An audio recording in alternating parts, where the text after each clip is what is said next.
Bonjour et bienvenue pour le dernier épisode de l'année de Boucler la boucle. Cette semaine a été relativement calme avec des marchés qui temporisent avant les fêtes. L'euphorie sur les taux d'intérêt a quelque peu disparu ces derniers jours. Plusieurs éléments sont venus semer le trouble et calmer les ardeurs du marché. En premier lieu, des frappes houthis en mer Rouge contre des navires marchands perturbent actuellement le trafic maritime mondial. Certaines entreprises craignent que les actions des rebelles yéménites aient des répercussions importantes sur leur chaîne d'approvisionnement au cours des semaines à venir.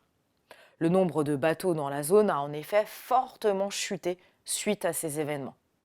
Pour ne rien arranger, depuis quelques mois maintenant, une sécheresse très importante perturbe le fonctionnement du canal du Panama, autre route maritime très empruntée. Tout cela fait donc craindre à certains de nouvelles tensions sur les prix à la production.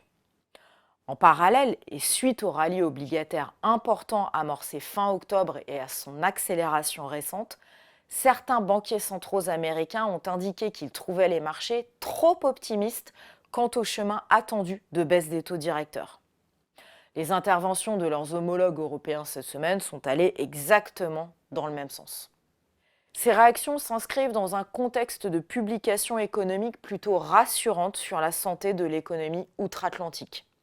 Dans l'immobilier, les transactions repartent à la hausse, de même que les mises en chantier. La confiance des ménages, mesurée par le Conference Board, rebondit en novembre avec des craintes concernant le marché du travail en réduction. L'indice GDP Now de la Fed d'Atlanta, qui prévoit la croissance du PIB pour le dernier trimestre, continue d'être révisé à la hausse. Sur le front de l'emploi, les inscriptions au chômage sont ressorties sous les attentes. Tout ceci explique que les taux d'intérêt gouvernementaux soient restés globalement stables cette semaine, même si l'inflation en Grande-Bretagne a surpris fortement à la baisse sur le mois dernier et si la Banque du Japon a choisi de maintenir sa politique monétaire très accommodante. Les marchés actions ne font pas d'étincelles non plus, ils terminent légèrement dans le vert aux États-Unis à jeudi soir et légèrement dans le rouge en Europe.